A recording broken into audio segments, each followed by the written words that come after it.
Hi, everybody, it's Alex. Welcome back to Somewhere in October. Today we're talking about Bring Her Back, the new movie just in theaters. I'm going to give you a very quick non spoiler review, and then I will indicate when I'm going to talk about spoilers because there's a few things I just want to talk about.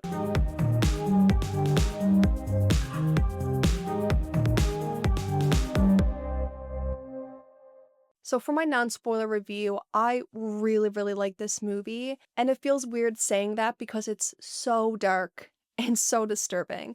This is the first movie I've been to this year that I've seen people leave the theater. Don't make fun of how I say theater, guys. I know you're going to. There was one scene where two people just got up and left, and I was like, ooh, okay, I can power through this. I can get through this.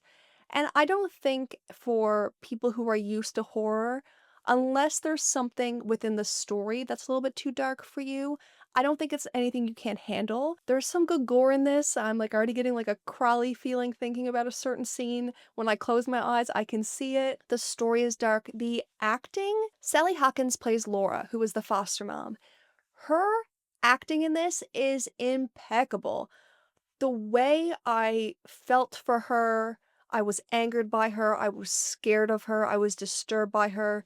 She brought me through a roller coaster, and damn, even though this is one of those movies where you start to get so irritated with what's happening, it is a little bit of a slow burn with things sprinkled throughout, but it's a powerful horror movie. Like, it's not one of those horror movies that's just trying to get gore, guts, and quick kills and all those things, which I like. There's nothing bad about that. I'm just saying this movie is very much ingrained with the story, the characters, their backgrounds, their struggles, and it's just dark, guys. It is dark and disturbing, but it is wonderful.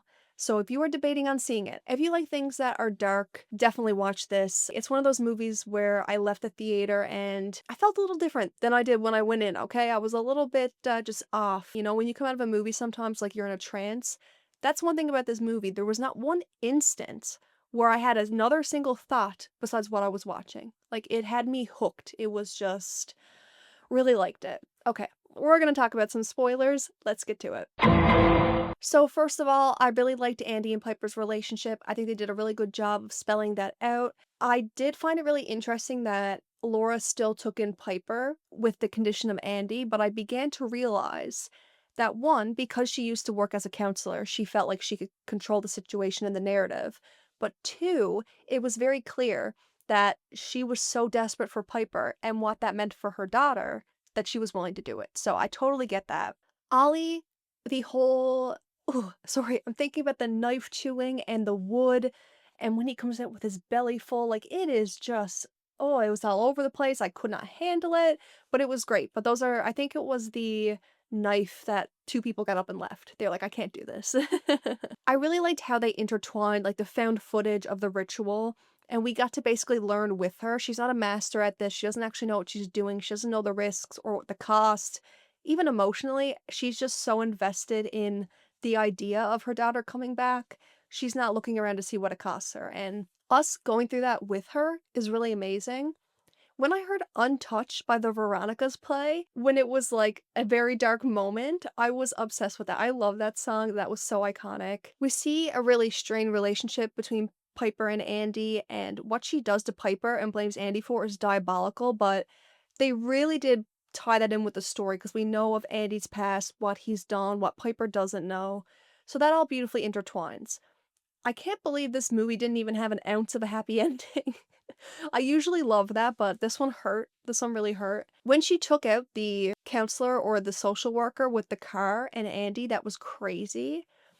The twist of Ollie being Connor Bird, did not see that coming. When he wrote Bird, I thought he was trying to guide Andy to go out to the greenhouse or to the bird cage to find something. I never realized that would be his name.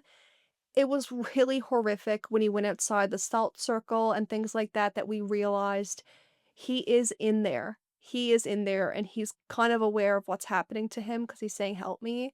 Really tough, really tough. And I did love at the end that she did kind of have a realization of what she was doing to Piper. And then when she's in the pool and the cops find her, it's so powerful and so tough. But I love the idea of going through a ritual with somebody who's desperate, not somebody who is completely evil, but desperate. Now, she does some really evil things, but it's just blinded by her grief, it's blinded by her desperation, and it's insane, but you also as much as she's so good of an actress, because as much as I wanted to just take her and just ooh, I also felt so bad, like, she was so desperate, and you could see that. I was a little bit confused when she showed Piper the body and got Piper to feel it, that Piper didn't realize what it was, or we didn't really call back to that. Did Piper not understand? I feel like she would understand she's touching a dead body, but we kinda just blew over that. I did think when she fell with Piper at the end, because she drowned Andy in the puddle, I really thought Ollie was gonna go up to Andy and switch with him. That's where I thought the story was going, but it didn't go there. It was really cool to see Connor inside of Ollie, we'll say, take back control and step outside the circle because he knew he could come back, even though it was heart-wrenching. It was great that Piper made it out of it, but heart-wrenching again. The fact that Andy didn't make it through, oh, it's also heartbreaking. I can't even. It's so heartbreaking. The story was haunting, stressful, frustrating, but at sometimes it was light. Like you got grapefruit, you got moments between Piper and Andy that were really sweet. You even got moments with Laura that was sweet. You got moments that were weird, the whole kissing thing. But there were moments that were fun. It just it still eats at you though that in the back of her mind she had this planned all along. But we really see the desperation when the social worker kind of realizes there's something going on. And she's like, "You don't understand. I can bring her back. I'm gonna bring her back." And when she runs him over, you see that she's willing to do anything to get her daughter back. I'm glad that she had some form of redemption when she realizes what she's doing to Piper. And it just makes you really sad because she could have had a really good life with Piper. She could have lived what she missed out on with her daughter with Piper and Andy. They could have had a happy life, but she was so caught up in this that she cost herself of that, and she cost them of that. She took that from them. There's no denying that. She's the villain. I don't know. I thought it was a really brilliant, beautiful, powerful, depressing movie. Let me know what you think. Definitely one of the top ones of the year for me, and it just wasn't scary. From the trailer, parts of it that I saw, because I'm really avoiding trailers, but I saw some of it in the theaters, I really thought this was gonna be much more devil worshipy, like, actually in those situations, not that that was found footage. I thought it was gonna be much darker and jump scary, that kinda thing. Even though, like, the gore and stuff was scary, everything just had a layer of darkness on it, which I love. You guys know I eat that up, so I loved it. Let me know what you think, and I'll see you in the next one. Bye.